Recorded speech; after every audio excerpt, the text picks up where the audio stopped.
Sa mapagpalang araw sa inyong lahat, Luzon, Visayas at Mindanao, saan man kayo sulok ng mundo ay mag-ingat kayo palagi mga kabayan. Nandito tayo sa Intramuros mga kabayan. Dito tayo sa tapat ng bali ano na to, Fort Bonifacio yata tawag nila dito mga kabayan. O umpisan na. Phase 3 na yata to mga kabayan.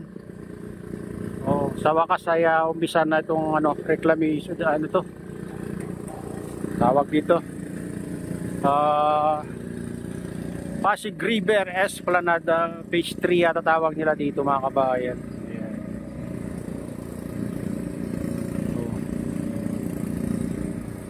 Ayan, nandito na yung napakalaking crane o belt. Ayan. Ito na yung mga bulk dito. Maganda dito mga kabayan kasi maluwag dito pag naayos nila dito. Parang magkakaroon pa ng park dyan mga kabayan.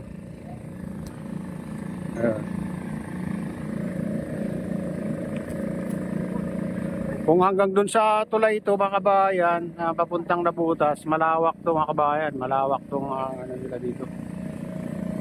Pasig River Esplanade Phase 3. Ewan ko pa parang Phase 3 to o Phase 2 pa rin to mga kabayan. Kasi yung phase 2 na nandun, pumunta natin. Tara na, samahan niya ako. Pupunta tayo dun sa phase 2. Yeah.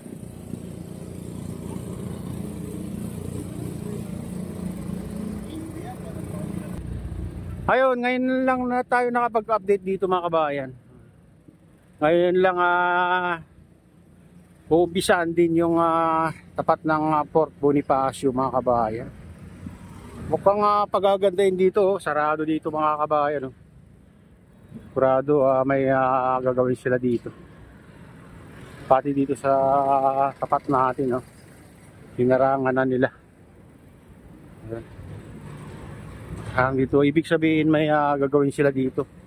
Pagagandahin nila ito. Ay dito mga kabayan ay. Tingnan nyo. Pinapaganda nila mga kabayan, ayusin nila. Dito sa baba ng tulay ng Intramuros Bridge. Papunta dyan sa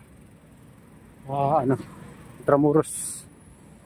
Ito ginagawa nila mga kabayan.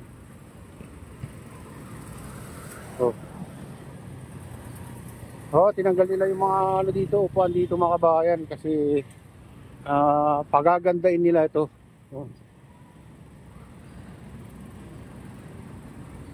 Ayan, daming ginagawa dito mga kabayan.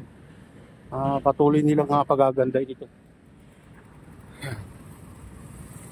Sigurado magiging tourist attraction dito mga kabayan.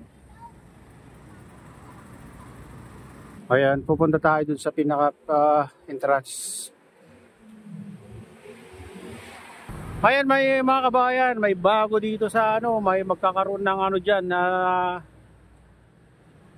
bilihan dyan sa taas mga kabayan. Ito na yung pagbabago dito sa phase 2. Makita nyo. Yan. Tara na, samahan nyo ako. Punta tayo dun sa taas. Ayun, dito na tayo sa pinaka-entrance mga kabayan. Nakasulat dito, PBBM Pop-Up Fair. Ayan, silipin natin ng pagbabago mga kabayan dito.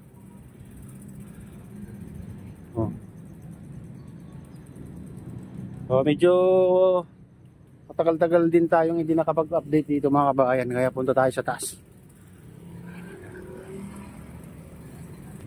Dito hapon sila nagbubukas mga kabayan, yung mga kainan, meriendaan dito sa baba sa Pasig River Esplanade.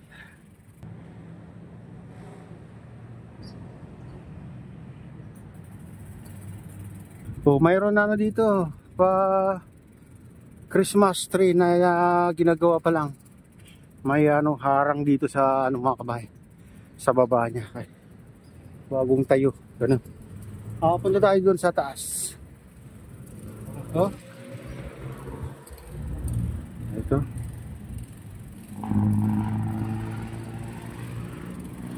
Ayan. May mga na dito mga kabayan.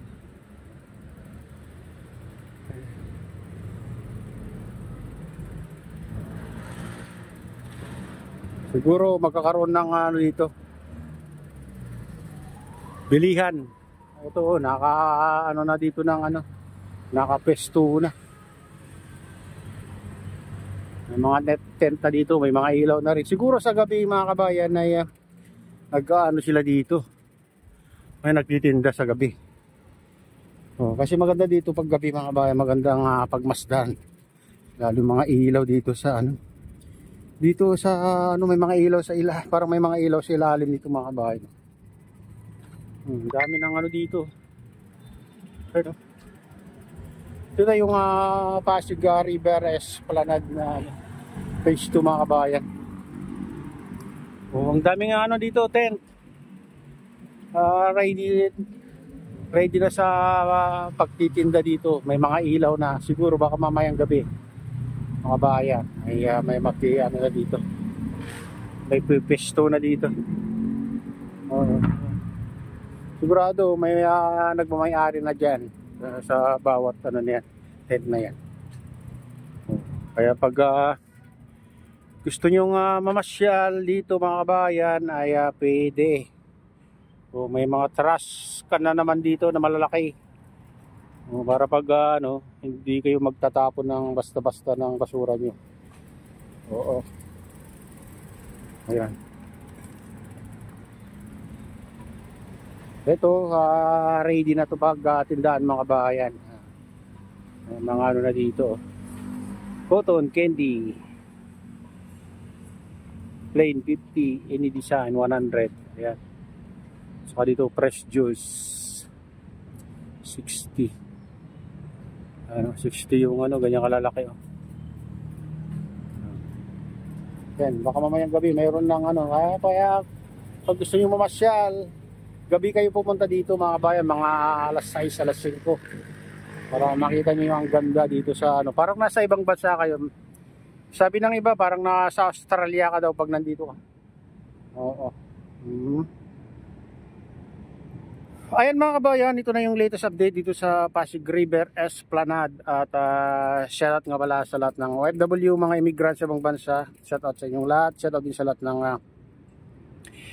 vloggers. Shoutout din sa lahat ng sumusuporta sa aking YouTube channel. Sana hindi kayo magsawang sumuporta. Shoutout din sa lahat ng viewers, mga nagla-like, silent subscribers, silent viewers. Ayan, hindi kami galaw. Shoutout sa inyong lahat. Shoutout din kay Kuya Iyo, kay Ate Lynn, kay Kuya Rick, sa aking misis. Ayan. Shout out sa inyong lahat. Ayan. At shout out din sa utol ko dyan sa Honolulu, Hawaii na si Nestor. Ayan. Mega galaw. Shout out sa inyong lahat dyan. At sa lahat ng taga Bago Binter, Ilocos Norte, taga Malanggi Binter, Ilocos Norte, taga Pasugin, Ilocos Norte. Mega galaw. Shout out sa inyong lahat. At pagpalain na ng Diyos at ingat kayo palagi. God bless us all. Bye.